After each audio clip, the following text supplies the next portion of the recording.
வணக்கம். இன்றைக்கு நான் ஈரப்பிலாக்காய் கறி வைக்க போறேன். இந்த கறியை வைக்கிறதுக்கு நான் அளவான துண்டா ஈரப்பிலாக்காய் வெட்டி அதுக்கு உப்பு மஞ்சள் சேர்த்து வச்சிருக்கிறேன். அதோட வெங்காயம், உள்ளி, செத்தல் மிளகாய், பச்சை மிளகாய், கருவேப்பமில்லை ரம்பி எடுத்து வச்சிருக்கிறேன். வாங்க இது எப்படி செய்யறேன்னு பார்ப்போம். இந்த கறிக்கு முதல்ல நான் வெந்தயம் கொஞ்சம் பொன்னிறமா வறுத்தெடுக்க போறேன்.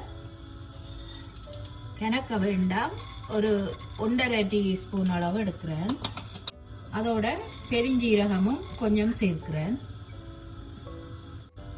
அதோட கொஞ்சம் பட்டை, கிராம்பு ஒரு 3 ஏலக்காய்.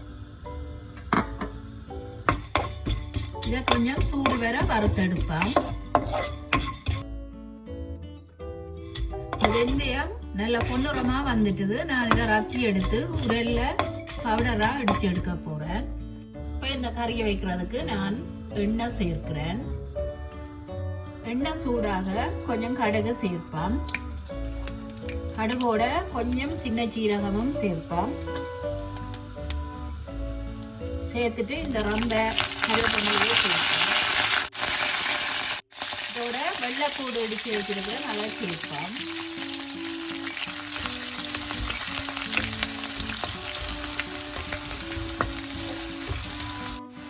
இதோட செத்தல் மிளகாய் வெட்டி வச்சிருக்கிறேன், அதை சேர்க்க போறேன். சேர்த்துட்டு அதோடைய இந்த வெங்காயத்தையும் சேர்ப்போம்.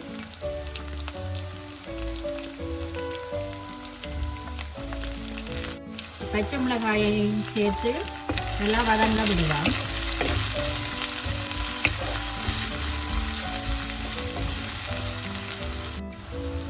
இந்த வெங்காயம், இந்த உள்ளி எல்லாம் பொன்னிறமா வதங்கி கொண்டு வருது. இந்த நேரத்தில் நான் கொஞ்சம் தனி மிளகாய் பவுடர் சேர்க்க போறேன், ஒரு 1 டீஸ்பூன் அளவு.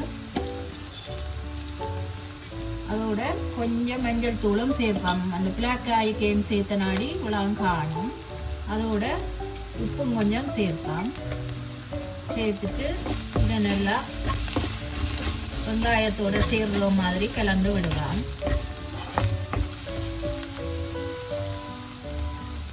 இனிமேல் இந்த பிளாக்காயை இதுக்குள்ள சேர்ப்போம்.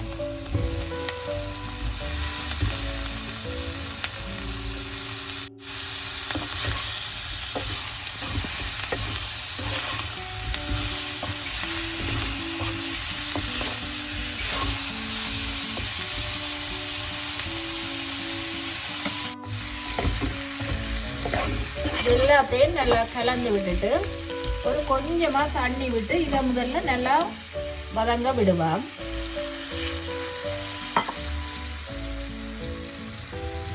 மூடி விடுவோம். இது மூடி அவிய விட்டு ஒரு 2 நிமிஷம் ஆச்சுது. இப்ப இதுக்குள்ள யாழ்ப்பாணத்து கறி பவுடர் 1 டீஸ்பூன் சேர்க்கிறேன். சேர்த்துட்டு எல்லாத்தையும் நல்லா கலந்து விடுவோம்.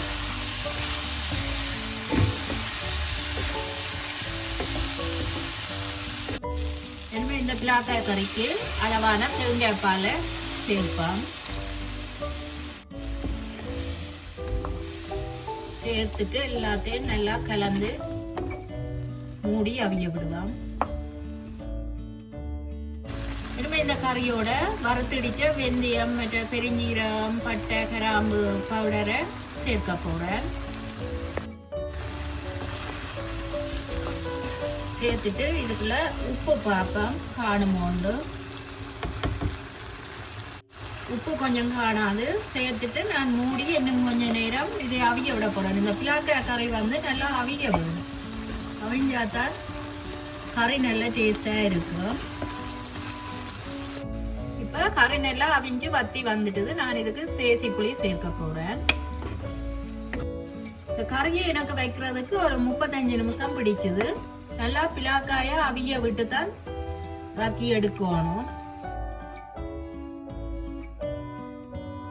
நான் இப்ப இந்த ஈரப்பிலாக்காய் கறியை வச்சு எடுத்துட்டேன். உண்மையிலேயே நல்ல ஒரு டேஸ்டா இருக்குது. உங்களுக்கு இந்த ரெசிபி பிடிச்சிருந்தா எங்கட சேனலுக்கு லைக் பண்ணி, ஷேர் பண்ணி, சப்ஸ்கிரைப் பண்ணி விடுங்க. நன்றி.